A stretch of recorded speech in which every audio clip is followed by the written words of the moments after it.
చెప్పింది నేను సమ్మరీ చేస్తాను, సమ్మరీ చేసి దాన్ని కంటిన్యూ చేస్తాను. ఓకేనా? సో దయచేసి ఎవరికైనా డౌట్ ఉంటే వెంటనే అన్మ్యూట్ అయ్యి ఒకసారి అడగండి. అదవుతుందా? ఎక్కడ డౌట్ ఉన్నా సరే అన్మ్యూట్ అయ్యి ఒకసారి వెంటనే అడగండి నన్ను. సో మార్నింగ్ ఎక్కడ వరకు చెప్పానంటే, మార్నింగ్ చెప్పింది ఏంటంటే total cost is equal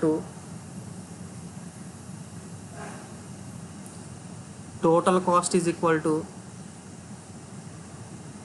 some cost C plus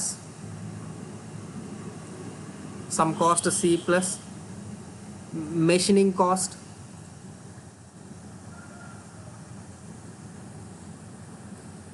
plus tool cost. ఇలా రాసామా? ఓకేనా? సో ఈ సమ్ సిలో ఏవే కాస్ట్లు వస్తాయంటే material cost, handling cost, next inventory cost, inspection cost, transportation cost వగేరా వగేరా అన్నీ కూడా వస్తాయి. అంటే ఏ కాస్ట్లో అయితే ప్రాసెస్ పారామీటర్ మీద డిపెండ్ అవుతుందో ఆ కాస్ట్లోనే వస్తాయి మా. ఓకేనా? సో ఇది చెప్పిన తర్వాత మీకు ఏం చెప్పానంటే tool cost is equal to number of tools used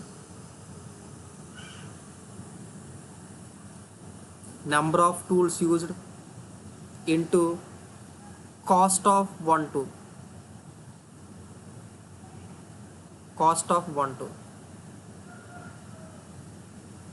ఏగా చెప్పాను. ఇది చెప్పిన తర్వాత number of tools used is equal to ఏం చెప్పానంటే number of tools used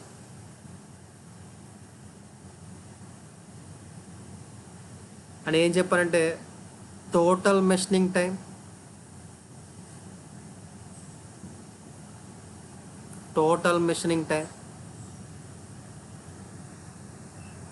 divided by tool life. ఓకేనా? దీని తర్వాత ఏం చెప్పాలంటే machining time is equal to L/FN ఎప్పుడు సింగిల్ పాస్ మెషినింగ్ అయితే.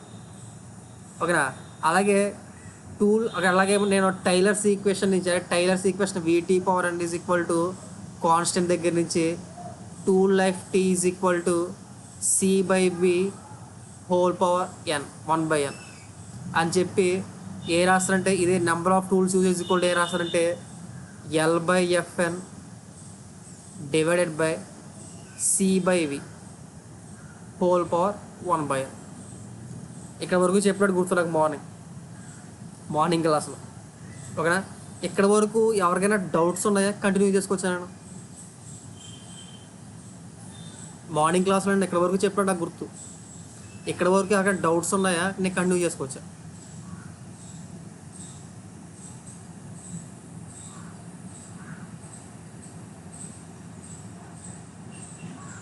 ఓకేనా? సో ఇప్పుడు మీకు cutting velocity is equal to πdN by cutting velocity is equal to πdN by 1000 అని రాసుకోవచ్చా? ఎప్పుడు ఇది ఆర్పిఎంలో ఉన్నప్పుడు. ఓకేనా? ఇది ఎంఎంలో ఇచ్చినప్పుడు డయామీటర్ అన్నది. ఓకేనా? వీసీ అన్నది దేంట్లో కావాలన్నప్పుడు మీటర్ పర్ మినిట్లోనే కావాలి కదా. అంతేనా? ఓకేనా? నేను రాసిన కరెక్ట్గా VC is equal to πdN by 1000 కింద రాసుకోవచ్చు. నేను ఆ యూనిట్స్ అని సరిపోలేదు చూడండి ఒకసారి. దానికి ఎవరైనా అపోజ్ చేస్తారు ఆ ఈక్వేషన్? దాని గురించి మనం చాలా బ్రీఫ్గా ఫస్ట్ క్లాస్ చెప్పుకున్నాం కదా. మన యూనిట్స్ కన్వర్షన్ గురించి ఫస్ట్ క్లాస్లో సెకండ్ క్లాస్లో చెప్పుకున్నాం కదా. ఓకేనా? ఇప్పుడు మీకు ఏం చెప్పారంటే టైలర్స్ ఈక్వేషన్లో VT power and is equal to constant ఉన్నప్పుడు ఈ టూల్ లైఫ్ అనేది దేంట్లో చెప్తారని చెప్పాను. మ్యాక్సిమం మనకి మినిట్స్లో చెప్తారు కదా. సో ఇది మినిట్స్లో చెప్తారు కాబట్టి V అన్నది మస్ట్ అండ్ షుడ్గా మీటర్ పర్ మినిట్లో ఉండాలి. ఓకేనా? అందుకని నేను చెప్పి ఈ ఫార్ములా కింద రాసాను అన్నమాట.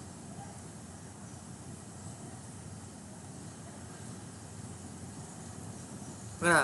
అందుకని చెప్పి నేను ఈ ఫార్ములా రాసాను అన్నమాట. అదవుతుందా? ఓకేనా? ఇప్పుడు నేను ఈ ఫార్ములా దగ్గర నుంచి ఓకేనా. Speed is equal to cutting velocity VC into πdn by sorry తప్ప ఆ ఫార్ములా నుంచి n is equal to 1000 VC divided by πdn కింద రాసుకోవచ్చా ఈ ఫార్ములా నుంచి ఇలాగా. ఓకేనా. దీన్ని నేను పక్కన పెట్టుకుంటాను. ఓకేనా. దీన్ని నేను పక్కన పెట్టుకుంటాను. ఇది అర్థమైందా రాసింది. n is equal to 1000 VC by πd కింద రాసుకోవచ్చు కదా, దాన్ని నేను పక్కన పెట్టుకుంటాను. ఓకేనా. పక్కన పెట్టుకుని మళ్ళీ బ్యాక్ టు ఈ ఈక్వేషన్ బ్యాక్ వస్తాం అన్నమాట. ఓకేనా. ఇప్పుడు నేను number of tools used is equal to ఏముందంటే నా దగ్గర ఇది ఉంది కదా, L/Fn divided by C/V whole power 1/n ఉందా. ఇప్పుడు నేను ఈ n ప్లేస్లో 1000 విసి బై πd సబ్స్టిట్యూట్ చేసుకోవచ్చా. 1000 విసి బై πd సబ్స్టిట్యూట్ చేసుకోవచ్చా.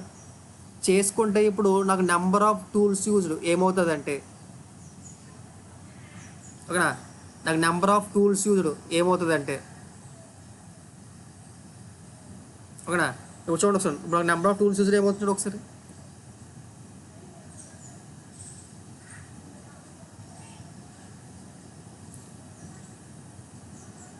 ఓకేనా. నాకు నెంబర్ ఆఫ్ టూల్స్ యూజ్డ్ ఇప్పుడు ఏమవుతుంది మామూలుగా number of tools used is equal to L/Fn divided by ఏమొచ్చింది మనకి C/V హోల్ పవర్ 1/n అయినా. అది ఎలా రాసుకోవచ్చు, L into V power 1/n by Fn into C power 1/n కింద రాసుకోవచ్చా. ఓకేనా. మీకు ఇందాక ఏం చూపించేప్పుడు n అన్నది ఎలా రాసుకోవచ్చని చెప్పండి మీకు.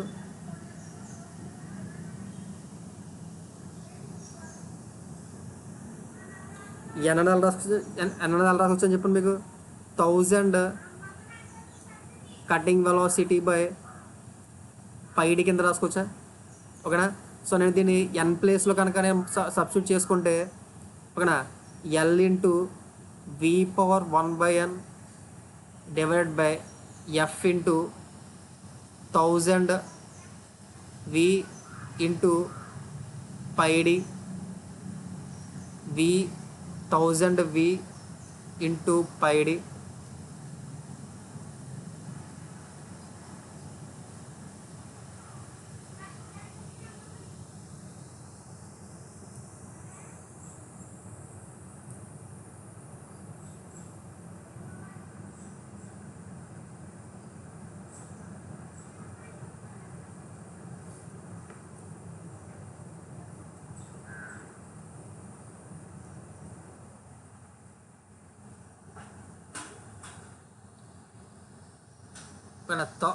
by 1000 V into C power 1/n కదా అవుతుంది. ఓకేనా. So number of tools is equal to formula రాసుకోవచ్చా.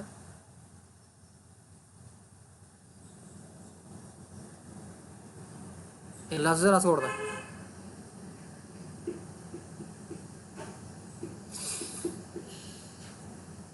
ఈ ఫార్ములా అర్థమైందా, ఇంకోసారి ఎక్స్ప్లెయిన్ చేయమంటారా.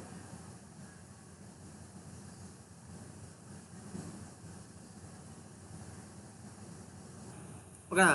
దీని తర్వాత మనం ఏం రాస్తామంటే tool cost is equal to number of tool used into cost of each టూలే కదా. ఓకేనా. నేను ఏమనుకుంటున్నానంటే సపోజ్ టూల్స్ అన్నవి 2 రకాలు. ఓకేనా. టూల్స్ అన్నవి సాధారణంగా 2 రకాలు. ఒకటి రీగ్రైండింగ్ tools, throw type tools.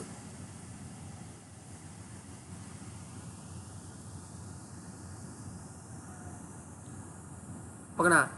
రీగ్రైండింగ్ tools, throw type tools అంటే ఏంటంటే ఒకవేళ కటింగ్ ఎడ్జ్ అని జరిగిపోయింది అనుకోండి, మళ్ళీ రీగ్రైండింగ్ చేసి వాడుకుంటాం అన్నమాట టూల్ని. ఓకేనా. అదే కనుక త్రో టైప్స్ టూల్ అయితే ఒకసారి జరిగిపోయిందంటే దాన్ని మళ్ళీ రీగ్రైండింగ్ చేయడానికి మనకి రాదు, గెట్టేసాడు బయటికి. ఓకే, టూల్స్ రెండు రకాల మాట. ఓకేనా, నేను ఏమనుకుంటున్నానంటే CG CG is the cost of cost of CG is the cost of regrinding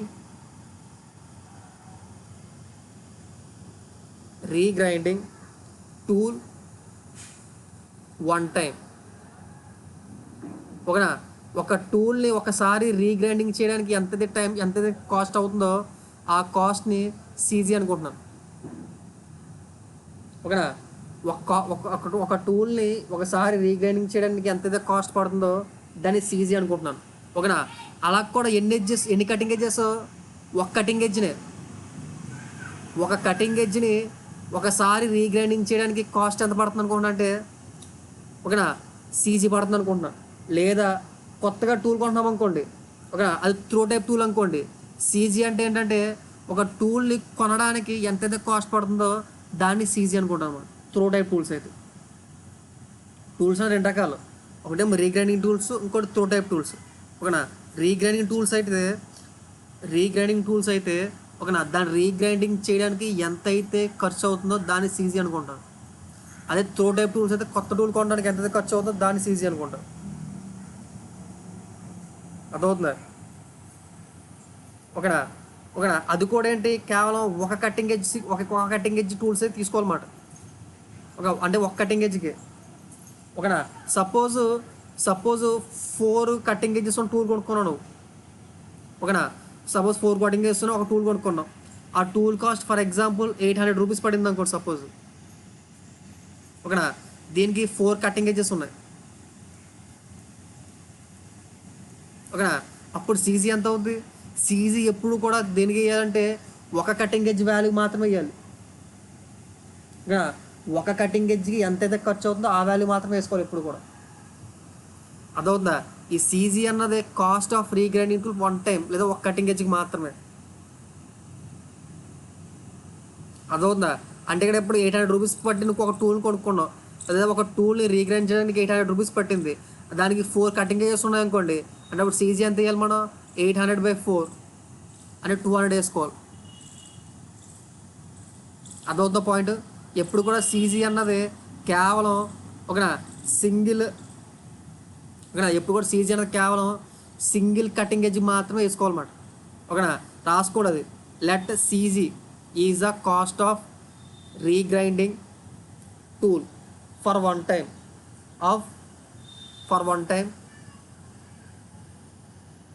ఓకేనా, for one time if it is regrindable tool. If it is వాయిస్గా చెప్పేటంటే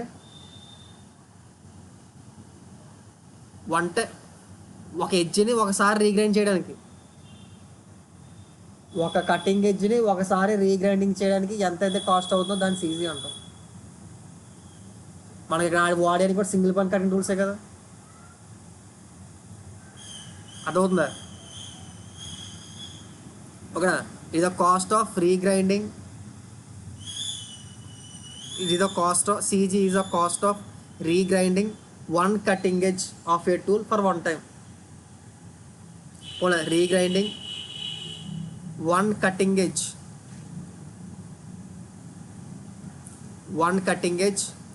of a tool for one time, comma, if it is regrindable tool అయితే cost రీగ్రైండింగ్ చేయడానికి ఒక cutting edge ఎంతైతే cost పడుతుందో దాన్ని CG అంటాం. లేదా ORR cost of one cutting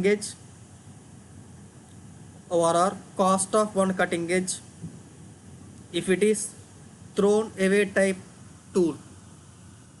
ORR cost of one cutting edge if it is thrown away type tool. ఓకేనా, ఇప్పుడు సీజీ అంటే అర్థమైందా? ఒకసారి ఎక్స్ప్లెయిన్ చేయాలి సీజీ గురించి. ఓకేనా, ఒక కటింగ్ ఎడ్జ్కి ఎంతైతే ఒక కటింగ్ ఎడ్జ్ కొనడం కానీ రీగ్రైండింగ్ చేయడం కానీ ఎంతైతే కాస్ట్ పడుతుందో దాన్ని సీజీ అంటాం సింపుల్గా. అర్థమైందా పాయింట్? ఒకసారి అండి ఒకసారి సింపుల్గా చెప్తున్నాడు ఒకసారి. టూల్స్ అన్నవి రెండు రకాల టూల్స్ ఒకసారి, ఓకేనా. ఒకటి ఏంటంటే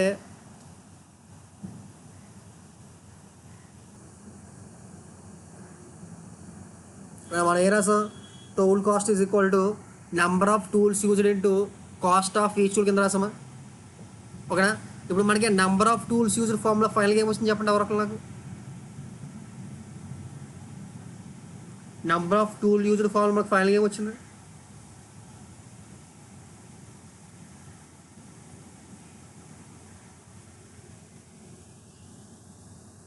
number of tools used formula ఫైనల్గా ఏమొచ్చింది మనకి.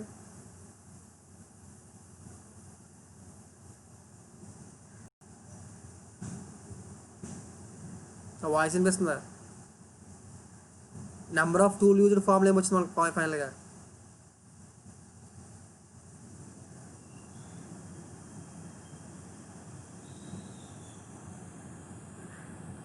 L into V power 1 by N into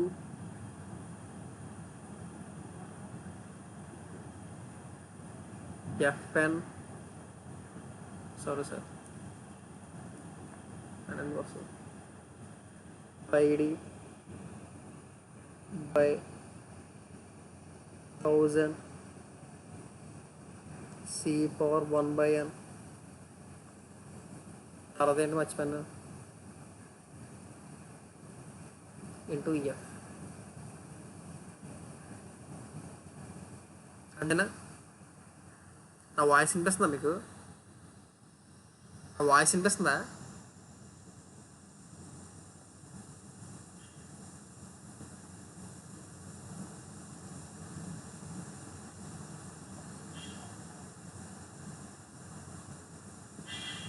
me signal లోగా ఉందా, ఇది ఓకేనా. ఇది ఇంటూ సీజీ కింద రాసుకోవచ్చా, tool cost is equal to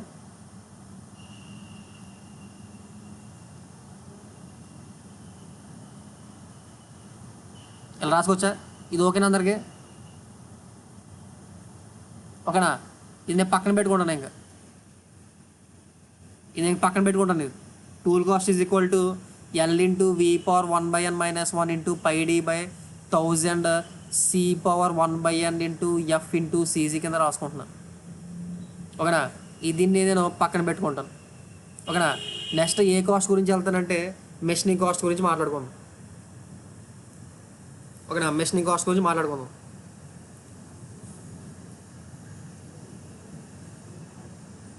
ఓకేనా. సో ఇప్పుడు నేను machining cost is equal to ఎలా రాసుకోవచ్చు అని చూడండి ఒకసారి. Machining cost is equal to, ఓకేనా. మెషినింగ్ కాస్ట్ ఏంటి, మెషినింగ్ టైం అంటే ఎన్ని అవర్స్ నువ్వు మెషినింగ్ చేసావు, machining time into machining time into, ఓకేనా, లేబర్ ఛార్జ్ కింద రాసుకోవచ్చా. Machining time into labour charge కింద రాసుకోవచ్చా.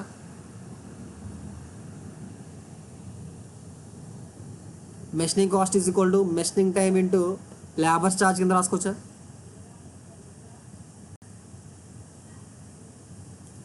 సౌండ్ రిసీవ్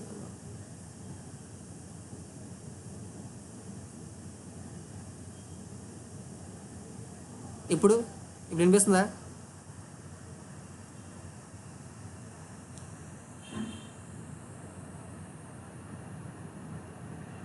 మీ వాయిస్ నాకు వినిపించట్లేదు. Okay okay okay okay solo ఇది ఓకేనా. Machining cost is equal to machining time into labour cost కింద రాసుకోవచ్చా.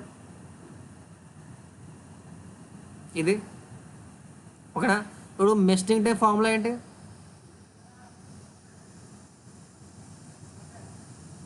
మెషినింగ్ టైం ఫార్ములా ఏంటి, can anyone say what is L by Fn, ఓకేనా. So machining cost is equal to machining cost is equal to L by Fn into labour charge కింద రాసుకోవచ్చా.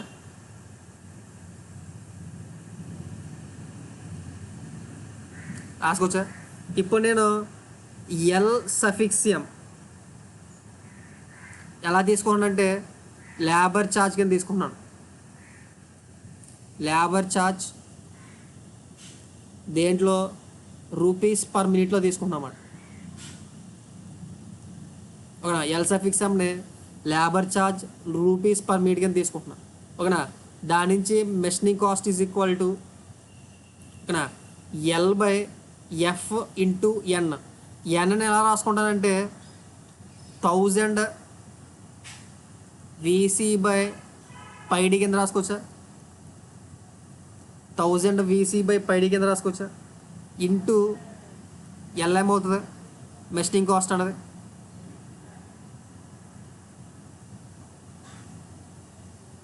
Machining cost అన్నది L/D/F into 1000 VC into LM కింద అవుతుంది. ఓకేనా, ఈ equation అర్థమైంది, ఇంకోసారి ఎక్స్ప్లెయిన్ చేయమంటారా చూడండి. ఓకేనా, ఇప్పుడు టోటల్గా నేను ఎలా రాసుకోవచ్చు అంటే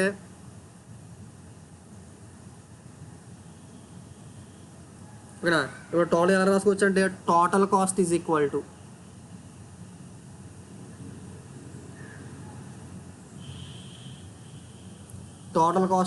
టు ఓకేనా some constant C plus L into V power, ఇది చెప్పండి ఒకసారి, V పవర్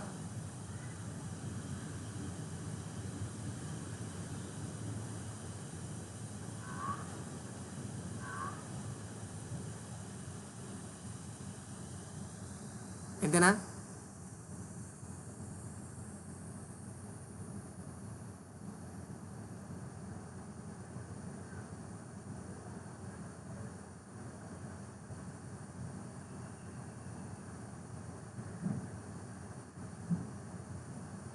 చూడండి ఎంతైనా టోటల్ కాస్ట్ ఫార్ములా.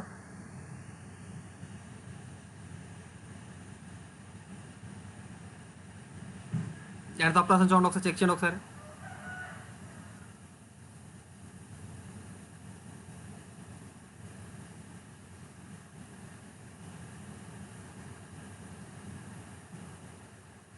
చూడండి రాసిన కరెక్ట్ అక్కడ తప్పు రాసాను చూడండి, చెక్ చేయండి ఒకసారి.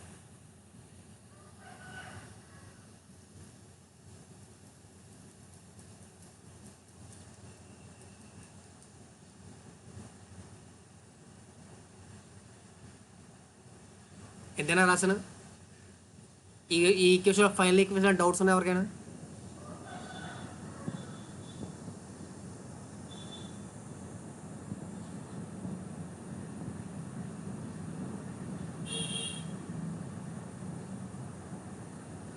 ఈ ఈక్వేషన్ డౌట్స్ ఉన్నాయా?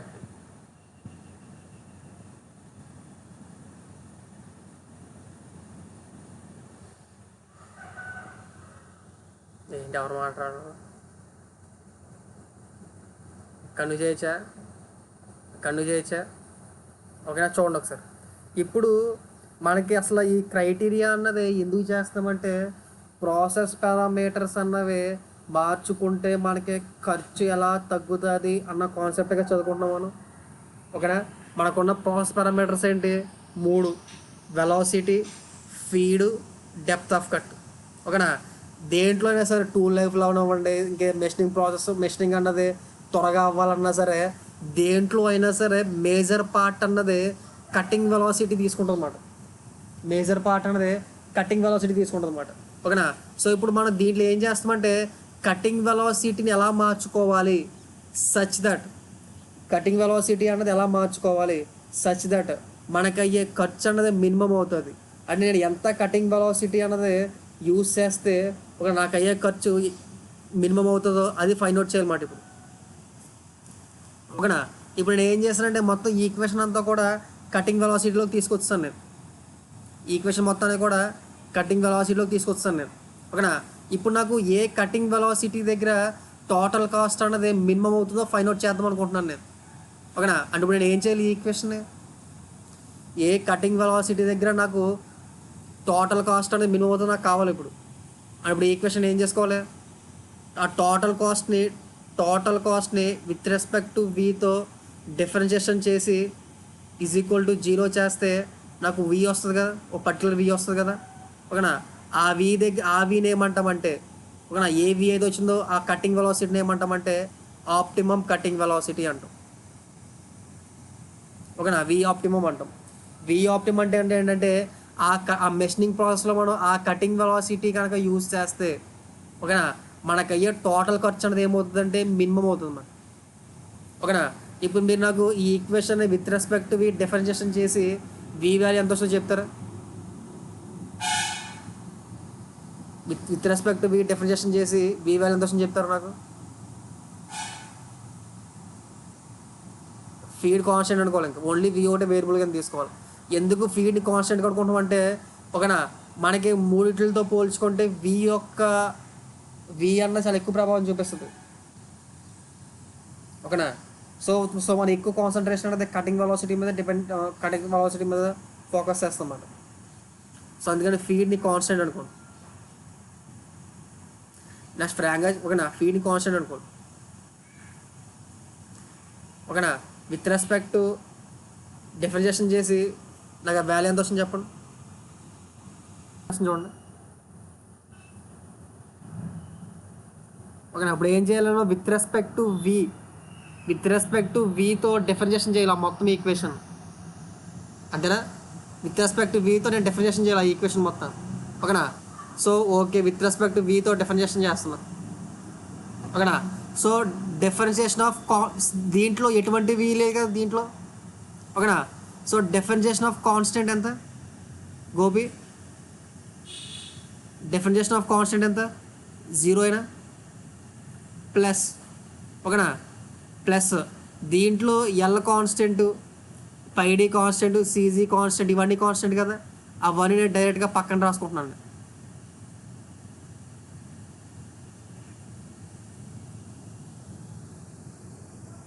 అవన్నీ పక్కన రాసుకుంటున్నాను. ఓకేనా, can you want say what is the differentiation of x power n? X power n differentiation అంతా d/dx of x n into x power n minus 1. ఇద్దరు తప్పే. n into x power n minus 1. ఓకేనా, మరి ఇప్పుడు ఇది చూసారనుకోండి X power ఎన్ లాగానే ఉందా? ఓకేనా, ఎక్స్ పవర్ ఎన్ కాబట్టి దాన్ని ఎలా రాసుకుంటారంటే n into x power n minus 1 అయినా ప్లస్. ఓకేనా, దీంట్లో కాన్స్టెంట్ అనేది రాసుకుంటాను πd lm ప్లస్ 1000 f అయినా ఇంటూ 1/x డిఫరెన్షియేషన్ ఎంత? Minus 1/x². అంతేనా? ఇది మొత్తాన్ని దేనికి ఈక్వల్ చేసుకోవాలని దీన్ని 0కి ఈక్వల్ చేసుకోవాలి. అంతేనా? So 0 is equal to πd l into cg/1000f into c⁻1/n. దీని ఎలా రాసుకోవచ్చు అంటే 1 - n/n కింద రాసుకోవచ్చా ఇంటూ v⁻1/n - 2 కింద రాసుకోవచ్చా? ఓకేనా, ఇక్కడ మైనస్ ఉంది కాబట్టి మైనస్ l/dlm/1000f v² అనా. ఓకేనా, ఈ టర్మ్ అని చూసారా, ఈ టర్మ్ అవతల తీసుకెళ్ళిపోయినా అనుకోండి ప్లస్ అవుతుంది కదా, అప్పుడు ఏమవుద్దంటే πdl cg/1000f into c⁻1/n into 1 - n/n v⁻1 - n - 2 is equal to l/dlm, ఇది సఫిక్స్ అమ్మ, ఇది lm/1000 fv² అనా. ఓకేనా, మీరు రెండు సైడ్లు చూసారనుకోండి πdl క్యాన్సిల్. ఓకేనా, 1000f క్యాన్సిల్. ఓకేనా, సో నేను పై దగ్గర రబ్ చేస్తున్నాను దీన్ని. ఓకేనా, అవి క్యాన్సిల్ అవుతుంది, ఇంకేం మిగిలి మనకి అక్కడ